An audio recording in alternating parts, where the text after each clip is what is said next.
इस वीडियो में हम क्लास 12 सब्जेक्ट हिस्ट्री के प्रीवियस पेपर के एमसीक्यू कंप्लीट करेंगे। क्लास 12 में एमसीक्यू 12 मार्क्स के आते हैं और जो मोस्ट इम्पोर्टेंट प्ले करते हैं। आपको पता है हिस्ट्री का पेपर हिंदी और इंग्लिश दोनों लैंग्वेज में होता है और आप किसी भी लैंग्वेज में पेपर को रीड कर सकते हैं। तो चलिए सबसे पहले हम हिस्ट्री के पेपर के एमसीक्यू कंप्लीट करते हैं। ये आपका सेट नंबर 3 रहेगा और विकल्प नंबर 1, मगध के संदर्भ में निम्नलिखित में से कौन से विकल्प सही है। नंबर 1, मगध एक बहुत शक्तिशाली जनपद था। सेकंड, राजगाह मगध की राजधानी थी। नंबर 3, मगध अर्धशुष्क क्षेत्र में था। नंबर 4, मगध प्राकृतिक संसाधनों से समृद्ध था। और आपके सामने 4 विकल्प दिए हैं और 4 विकल्प में से आपको देखना है कौन सा विकल्प सही है या कितने विकल्प सही है और आपको उस पर टिक करना है। तो आपका प्रश्न नंबर 2, विकल्प नंबर ए का option number A is right से क्रमबद्ध कीजिए और ऑप्शन ए इज राइट। इसमें आपका option number first, number second और फोर्थ आपका सही है। का शासन, नंबर 3 हर्षवर्धन का शासन, ये इंग्लिश में आप चाहे तो इंग्लिश में लिख सकते हैं। तो सबसे पहले आपको बताना है किस राजा ने सबसे पहले शासन किया। तो आपके सामने 4 विकल्प है और 4 विकल्प में आपका विकल्प नंबर 2 का option C is right answer. तो सबसे पहले आप सेकंड है, पहले आपका सेकंड है, फिर फर्स्ट है, फिर फोर्थ है, फिर थर्ड है। तो आपको इस तरह आप एग्जाम में टिक लगा देना है। और विकल्प नंबर 3, स्तंभ फर्स्ट का मिलान स्तंभ सेकंड से कीजिए और सही विकल्प का चयन कीजिए। आपके सामने स्तंभ फर्स्ट है और उसके बाद स्तंभ सेकंड है। तो आपको स्तंभ फर्स्ट का मिलान स्तंभ सेकंड से करना है। दुर्योधन, गांधारी, कुंती, घटोत्कच। तो आपका जो विकल्प नंबर 3 है उसका राइट आंसर आपका डी इज़ राइट आंसर। और अभी देखते हैं डी के राइट आंसर में किस तरह। तो फर्स्ट को आपको सेकंड से मिलाना है और जो आपका सेकंड है वो फोर्थ से मिलेगा। थर्ड को आपको थर्ड से मिलाना है, फोर्थ को आपको फर्स्ट से मिलाना है। विकल्प नंबर 4 ये दोबारा से रिपीट हुआ है। और स्टूडेंट काफ़ी सारे विकल्प आपके बोर्ड के एग्जाम में रिपीट होते हैं, तो आप सबसे पहले प्रीवियस पेपर को कंप्लीट करेंगे और ये आपके लिए प्रीवियस पेपर बहुत ज़्यादा हेल्पफुल होंगे। विकल्प नंबर 4, निम्नलिखित में से किस कला शैली को बुद्ध की दी गई मूर्ति कला छवि में दर्शाया गया है। एक बार फिर रीड करते हैं। निम्नलिखित में से किस कला शैली को बुद्ध की दी गई मूर्ति कला छवि में दर्शाया गया है। तो आपके सामने ये बुद्ध की मूर्ति है और बताना है आपको। 4 का राइट आंसर है B is right answer, Mathura कला शैली। नेक्स्ट पे चलते हैं। ये आपका जो क्वेश्चन है ये दृष्टि बाधितों के लिए। यदि आपकी आंखों में कुछ बाधित है, दृष्टि बाधित है आप, तो आप इसे कर सकते हैं। चलो फिर भी इसका आंसर देख लेते हैं। बुद्ध की शिक्षाओं का संकलन निम्नलिखित में से किस ग्रंथ में किया गया है। और आपके सामने 4 ऑप्शन है। ए उत्तराध्ययन सूत्र, बी सुत्तपिटक, सी कल्पसूत्र और डी ऋग्वेद। तो आपका B is right answer, B is right answer Suttapitaka. Number 5, दिए गए विकल्पों में से उचित शब्द से रिक्त स्थान की पूर्ति कीजिए। खाली स्थान का हड़प्पा पूरा स्थल वर्तमान राजस्थान में है। ऑप्शन है आपका ए राखीगढ़ी, बी लोथल, सी कालीबंगा, डी मांडा। तो आपका जो पूरा स्थल है राजस्थान में वो होगा आपका Kalibangan. C option is right. Kalibangan का हड़प्पा पूरा स्थल वर्तमान राजस्थान में स्थित है। विकल्प नंबर 6, कनिंगम के संदर्भ में निम्नलिखित कथनों को पढ़िए और सही विकल्प का चयन कीजिए। नंबर 1, कनिंगम भारतीय पुरातात्विक सर्वेक्षण का पहला डायरेक्टर जनरल था। सेकंड, उसने 19वीं शताब्दी के मध्य में पुरातात्विक उत्खनन कार्य किया। नंबर 3, उसने पुरातत्व की पत्ति में सैनिक परिशुद्धता का समावेश किया। और नंबर 4, उसने चीनी बौद्ध तीर्थयात्रियों द्वारा छोड़े गए वृत्तांतों का प्रयोग किया। और फिर विकल्प में आपके सामने 4 क्वेश्चन है और नंबर 6 का जो आपका विकल्प सही होगा वो डी विकल्प is right, D option is right. तो डी में आपको ध्यान रखना नंबर 1, सेकंड और 4 सही है। इसमें आपका थर्ड गलत है, थर्ड रॉन्ग है। नंबर 7, नीचे 2 कथन दिए गए हैं, अभिकथन ए और कारण आर। उन्हें ध्यानपूर्वक पढ़िए और सही विकल्प का चयन कीजिए। अभिकथन ए, इब्न बतूता ने भारतीय कृषि को बहुत उत्पादक पाया। कारण आर, मिट्टी उपजाऊ थी जिससे किसानों को साल में 2 फसलों को उगाना संभव था। तो आपके सामने विकल्प है और आपका प्रश्न नंबर 7 का जो राइट आंसर होगा वो आपका राइट आंसर होगा ए इज राइट आंसर।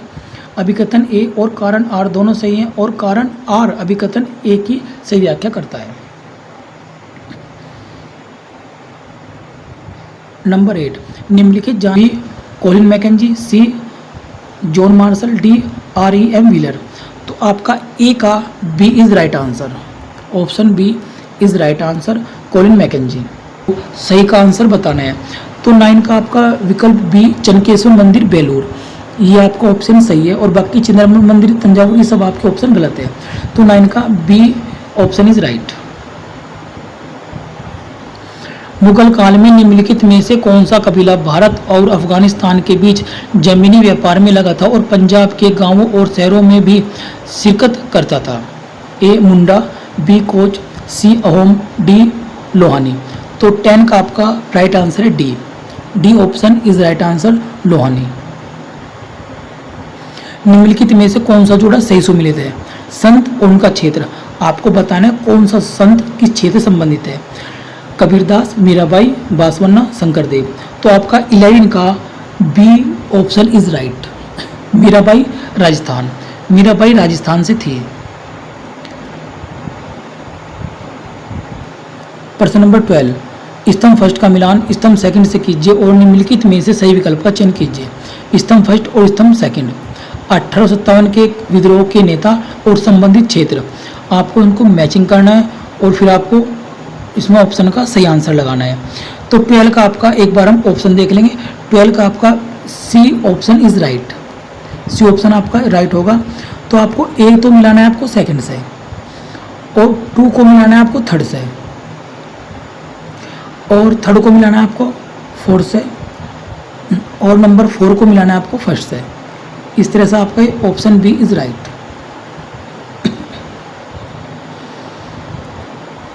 नंबर 13 निम्नलिखित में से किसने महाभारत का समालोचनात्मक संस्करण तैयार करने का जिम्मा उठाया? Option A D N Jha, B Irawati Karve, C VS Sukthankar, D Ramkaran Sharma. तो आपका विकल्प नंबर 13 का राइट आंसर होगा C is right answer VS Sukthankar.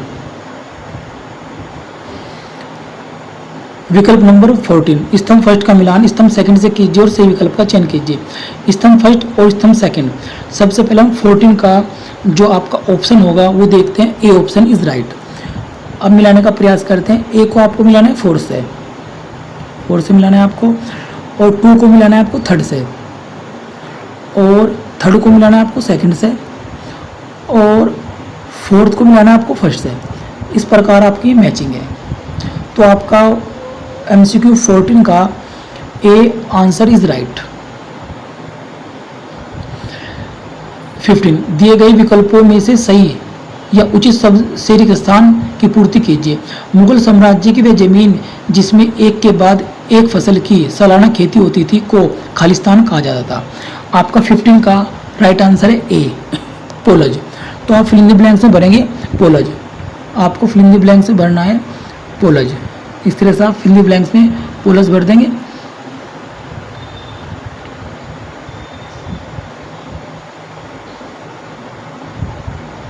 विकल्प नंबर 16 निम्नलिखित में से किस जिले में रैयतों ने रैयतवाड़ी व्यवस्था में साहूकारों के विरुद्ध विद्रोह किया था?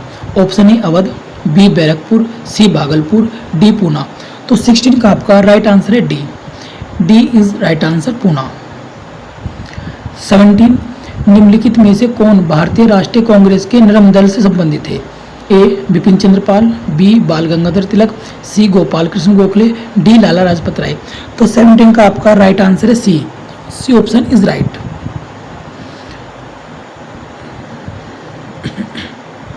18 भारत छोड़ो आंदोलन के संबंधित निम्नलिखित कथनों में से कौन सा सही नहीं है? आपको बताना कौन सा कथन सही नहीं है, मीन्स यानी कि रॉन्ग है। ए भारत छोड़ो आंदोलन एक जन आंदोलन था, बी हजारों भारतीयों ने इस आंदोलन में भाग लिया, सी सतारा और मेदिनीपुर में स्वतंत्र सरकार की स्थापना कर दी गई, डी रजवाड़ों में प्रजा मंडलों की एक श्रृंखला स्थापित कर दी गई। 18 का आपका राइट आंसर है D is right answer. Option D is right answer. रजवाड़ों में प्रजा मंडलों की एक श्रृंखला स्थापित की गई थी, ये आपका सही नहीं है, और बाकी ए बी सी आपके सही है। विकल्प नंबर 19, खूब लड़ी मर्दानी वह तो झांसी वाली रानी थी, निम्नलिखित में से किसने इन पंक्तियों को लिखा और लक्ष्मीबाई को अन्याय का विरोध करने के प्रतीक के रूप में चित्रित किया है? A Sarojini Naidu, B Suryakant Tripathi Nirala, C Harivansh Rai Bachchan और डी सुभद्रा कुमारी। तो आपका D option is right, Subhadra Kumari. खूब लड़ी मर्दानी वह तो झांसी वाली रानी है, ये लाइन सुभद्रा कुमारी ने लिखी है। तो आपका 19वें का डी ऑप्शन इज राइट। और लास्ट का विकल्प देखते हैं आपका, लास्ट का नहीं, 2 विकल्प और हैं आपके। विकल्प नंबर 20, 13 दिसंबर 1946 को संविधान सभा में निम्न में से किसने उद्देश्य प्रस्ताव पेश किया? ए वल्लभ भाई पटेल, बी आर अम्बेडकर, सी पंडित जवाहरलाल नेहरू, ये जवाहरलाल नेहरू, डी राजेंद्र प्रसाद। तो आपका सी का राइट, पंडित जवाहरलाल नेहरू। पंडित जवाहरलाल नेहरू उद्देश्य का प्रस्ताव पेश किया था। 21 और आपका लास्ट विकल्प, संविधान सभा में केंद्र में मजबूत सरकार बनाने के लिए निम्नलिखित में से किस पर चर्चा की गई? निम्नलिखित में से सही विकल्प का चयन कीजिए। आपके बताने कौन कौन से विकल्प सही हैं। फर्स्ट, देश के कल्याण के लिए योजना बनाने के लिए। सेकंड, राज्य स्तर पर मजबूत शासन स्थापित करने के लिए। थर्ड, उपलब्ध आर्थिक संसाधनों को जुटाने के लिए। फोर्थ, विदेशी आक्रमण से देश की रक्षा करने के लिए। तो 21 का जो आपका विकल्प होगा वो आपका D option is right. First, third और फोर्थ आपका सही है। इसके बाद आपके कुछ लघु क्वेश्चन आते हैं। खंड ख में विभिन्न स्थलों पर हड़प्पा वासियों द्वारा उपयोग की जाने वाली सिंचाई की विधियों की व्याख्या कीजिए, अथवा हड़प्पा सभ्यता में लोगों के बीच सामाजिक और आर्थिक अंतरों को समझने में सावधान किस प्रकार सहायक है, व्याख्या कीजिए। तो आपको 22 में से क्या और ख में से करना है। 23, मौर्य साम्राज्य के बारे में जानने के विभिन्न स्रोतों का विश्लेषण कीजिए, 3 मार्क्स का है आपका। 24, इब्न बतूता ने भारतीय शहरों का वर्णन किस प्रकार के, स्पष्ट कीजिए। 25, मुगलों ने अपनी भू-राजस्व प्रणाली को किस प्रकार व्यवस्थित किया, स्पष्ट कीजिए। 26 का क, समाज सुधारक के रूप में गांधी जी की भूमिका का वर्णन कीजिए, अथवा ख, भारत में 1905 से 1907 के दौरान भारतीय राष्ट्रीय आंदोलन की गतिविधियों की व्याख्या कीजिए। आपको 26 में से क्या और ख में से करना है। 27, जीबी पंत द्वारा परिभाषित एक निष्ठावादी नागरिकों के गुणों की व्याख्या कीजिए।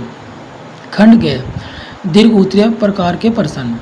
28, सांची के स्तूप की प्रमुख विशेषताओं और उसके संरक्षण में भोपाल के शासकों की भूमिका की परख कीजिए, अथवा ख, बुद्ध की मुख्य शिक्षाओं की परख कीजिए और बुद्ध के समय में बौद्ध धर्म तेजी से क्यों बढ़ा, व्याख्या कीजिए। आपको 28 में से एक करना है, क्या और ख में से करना है।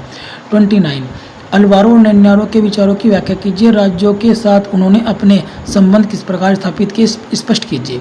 ख, सूफीवाद के उदय के कारणों की व्याख्या कीजिए और सूफियों के राज्य के साथ संबंधों को स्पष्ट कीजिए। आपको 29 क और ख में से करना है।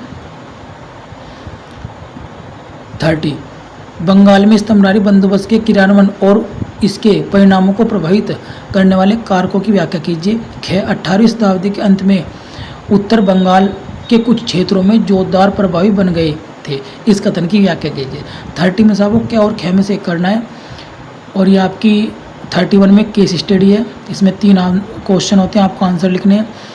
और उसके बाद फिर आपकी 3 प्रकार की केस स्टडी, 32 में अभी केस स्टडी है और 3 क्वेश्चन है। 33 में भी केस स्टडी है, 3 क्वेश्चन है। और उसके बाद आपका एक ऑप्शन रह गया मैप का, मानचित्र कार्य। 34 में आपका मानचित्र कार्य आता है। एक तो आता है आपका हड़प्पा सभ्यता से, एक आता है 1827 क्रांति से, और एक आता है आपका विजयनगर से, एक आता है 16 महाजनपद में से, और एक आता है विलेखों में से। ये दृष्टिबाधित के लिए आपको ये नहीं करने। और इस तरह से आपका पेपर कंप्लीट हुआ। कुछ लास्ट में भारत का मैप होगा तो आपको उसमें दर्शा देने हैं।